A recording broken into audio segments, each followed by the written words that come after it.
Hey guys, welcome to the channel. In today's video we are talking about the brand new From Software game, Armored Core 6 Fires of Rubicon. Before we get into today's video, I am Fossil21. I love playing games and I love making videos, so if you guys like what you see, drop a like on the video and subscribe to the page. So this is the much anticipated game from the developers of Elden Ring and the Dark Souls series. But before they made any of those games, they were making Armored Core. I am a die-hard From Software fan. Ever since my very first experience playing one of their games, that being Dark Souls 3, I was absolutely hooked. And actually since then I've platinumed all of their Soulsborne games, from Bloodborne, Sekiro, and even the most recent Elden Ring. So to say I was just beyond excited for From Software's newest title is a bit of an understatement. And after rolling the credits on Fires of Rubicon, I can confidently say From Software does not freaking miss. I'd even go as far to say that this game is probably on a lot of people's Game of the Year lists. That said, this video is going to contain spoilers, both on screen and what I'm going to talk about, so if you guys haven't beaten the game yet, I highly suggest you go do that first before we get in the video. Starting off right at the beginning, let's talk about the story. First off, you do not have to have played any of the previous Armored Core titles to really understand what's going on here. Yeah, at the very beginning it is a little bit confusing, but after about the halfway point I had a pretty good grasp of what was going on. This is going to be the first Armored Core game for many new players, as it was for me as well, and like I said, I was able to pick up on what was going on fairly quickly. You play as a new mercenary named 621, or Augmented Human 621. You are a gun for hire, put on missions from your handler Walter. You are on the planet Rubicon, and there are many different groups and factions all fighting over the main resource on Rubicon, which is coral.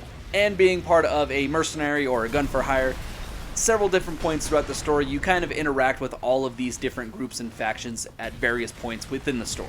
And as far as like comparing it to other From Software titles, I personally say it's probably one of the easier ones. I think it really just depends on how your build is. It's very much like Sekiro. There's no leveling up. There's no leveling up weapons. It's just you have your certain weapons and that's it. It just comes down to skill. So I guess it would be a little bit harder if you haven't played any of those other titles. But for me, I thought it was one of the easier From Software titles. There are a total of 3 endings in the game as you come across a few different missions that have you make choices, typically who or what you will align yourself with, all of which will impact which ending you will get. There are 2 major endings, being either save Rubicon and the coral, or burn it all to the ground. Hint the name, the Fires of Rubicon. With the 3rd ending being more of the true ending, which I'll let players discover all on their own. I won't go into too much detail on the story as I really did enjoy it for the most part, and I don't want to spoil too much. My only real con that I had with the story is that a lot of the dialogue and exposition and big story reveals happen during these mission briefings, or there are cutscenes and stuff like that, but not as many as you would think. 90% of it is all during these mission briefings, which isn't bad. I just was hoping maybe for a little bit more cutscenes or a little bit more interesting other than just dialogue dumps. As I mentioned, there are several cutscenes, as well as you'll find several different destroyed ACs as you go throughout the world that will have mission logs on them, and you get bits and pieces of information from those as well. With that said though, all the cutscenes were super cool. All of them were super epic. They were all great.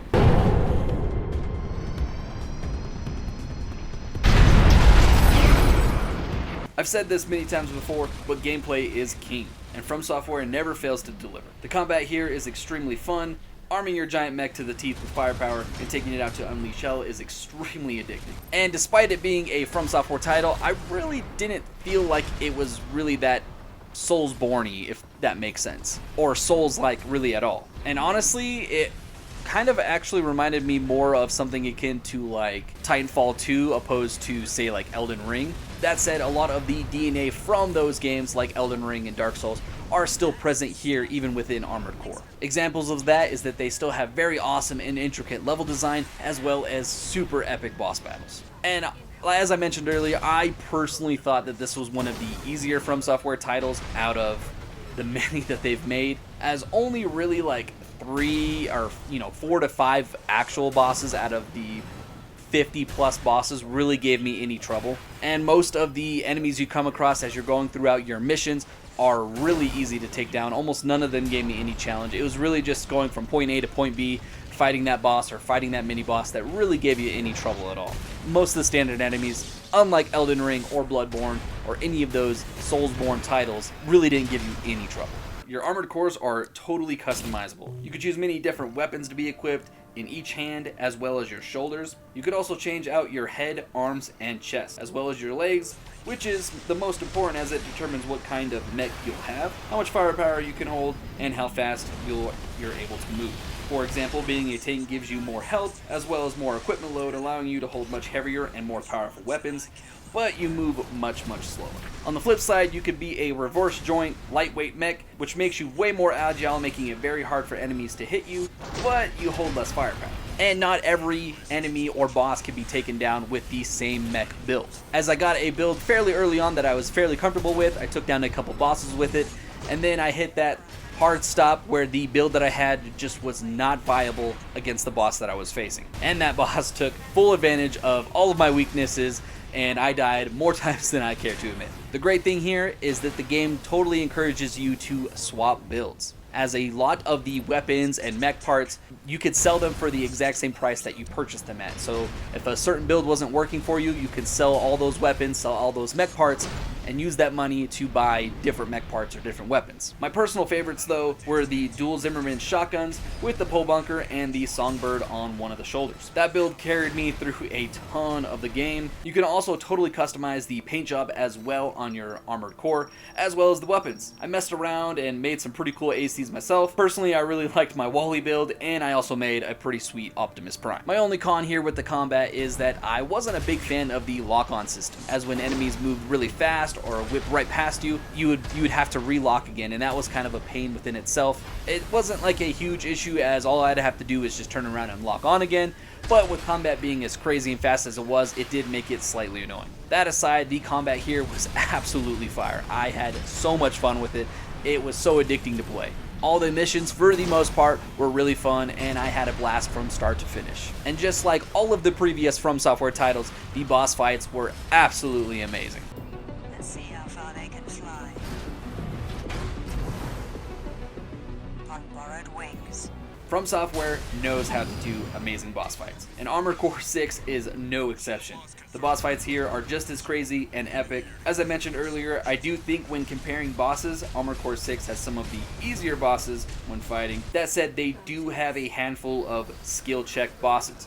For anyone playing a From Software game, you know exactly what I'm talking about. And those bosses destroyed me more times than I care to admit.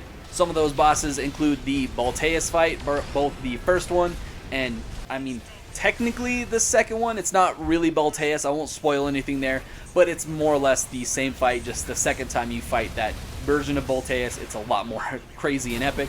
Both of those hard skill checks, as well as the Sea Spider. The Sea Spider gave me so much trouble, and that was one of the bosses that I had a very comfortable build, and I stuck with that for most of the game. And then I decided to experiment. I put on the pole bunker, got real up close and personal, and was able to deal serious damage with the pole bunker. One of the other bosses that gave me quite a hard time was also Cinder Carla, who's kind of your friend and whatnot off and on throughout the entire campaign. But when you actually have to fight her, she is super annoying, and it took me, like I said, more times than I care to admit. One of the great features that Armored Core does have is that when you die, instead of starting all the way over, opposed to like Dark Souls or Elden Ring, you just get a soft checkpoint where you can reassemble, swap out weapons, swap out armor pieces, and try immediately again. Granted, it won't give you that S rank if that's what you're chasing for, but it makes it easier so you don't have to start the entire mission all over again. Although there are a few missions where you do have to beat the boss, otherwise you will start the entire mission over.